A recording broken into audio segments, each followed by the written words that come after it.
Bonjour chers collègues, dans cette vidéo je vais expliquer la création et le paramétrage de l'activité glossaire.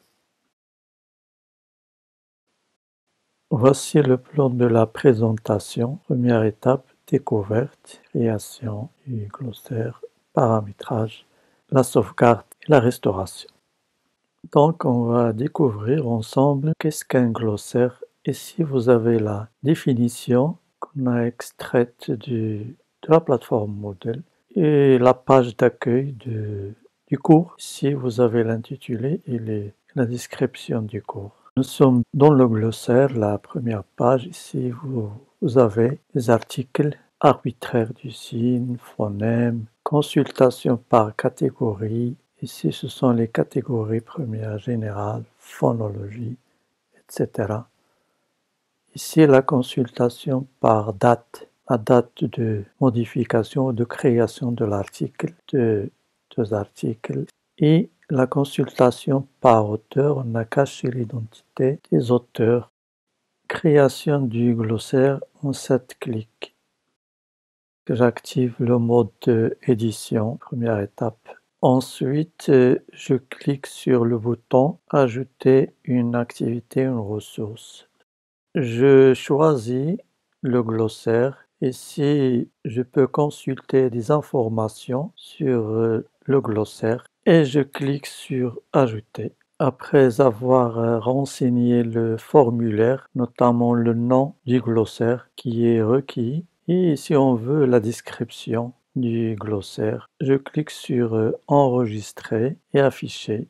On doit bien sûr cocher pour afficher la description du glossaire. Ici, on clique sur ajouter un nouvel article. On introduit le concept et la définition. Ce sont deux champs requis pour créer un article. On clique sur enregistrer. Ici, nous avons tous les paramètres qu'on peut modifier pour adapter le glossaire à nos besoins pédagogiques. Donc, il y a plusieurs, quelques-uns sont des paramètres généraux pour toutes ressources ou activités. Ce sont des paramètres de la plateforme.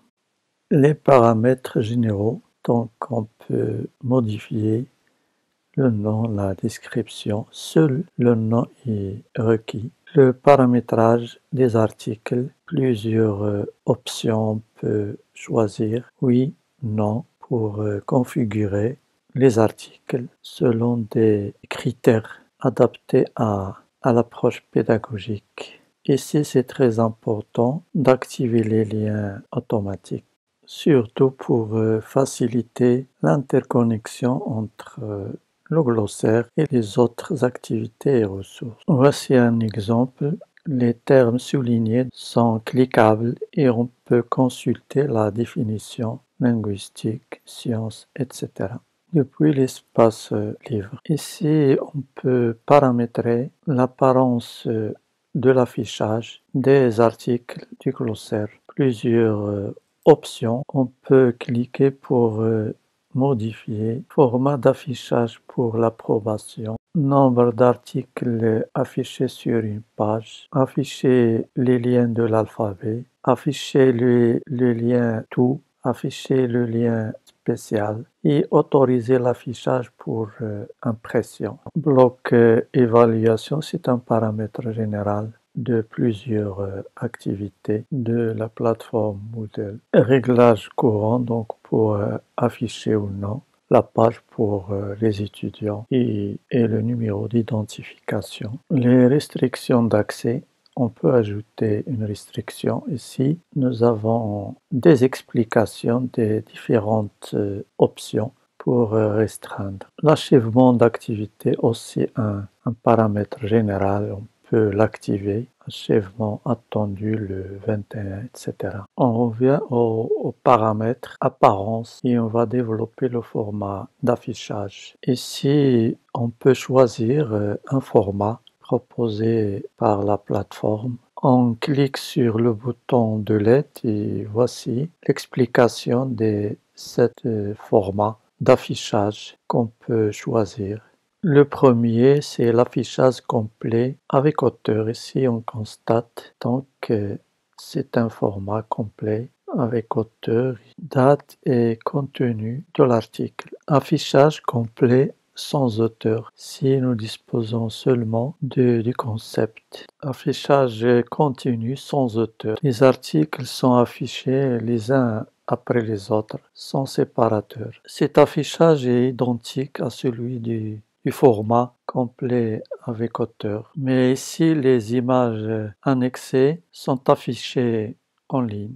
Ici, les concepts et les définitions s'affichent sous forme de questions-réponses automatiquement. Liste d'articles, une liste de concepts sous forme de lien. On clique pour consulter la définition. Le format d'affichage ici ressemble à celui d'un dictionnaire. Les annexes apparaissent sous forme de lien. C'est un format d'affichage qu'on peut utiliser pour l'approbation des articles. Les options d'affichage pour l'approbation des articles. Et enfin, le bloc d'administration du glossaire. Ici, on peut intervenir à plusieurs niveaux pour modifier, configurer le glossaire. On va s'attarder surtout sur la sauvegarde du glossaire et on va appliquer la même méthode pour les autres. Donc, on clique sur sauvegarde. Ici, nous avons les étapes de la sauvegarde du glossaire. On passe directement à la dernière étape si on veut et on continue. Ici, nous avons sauvegardé correctement le glossaire. On peut le télécharger et on peut le restaurer. Donc, on va le restaurer pour l'utiliser dans un autre espace. On clique sur Restauration et toujours les étapes de la restauration. Cette fois, on continue.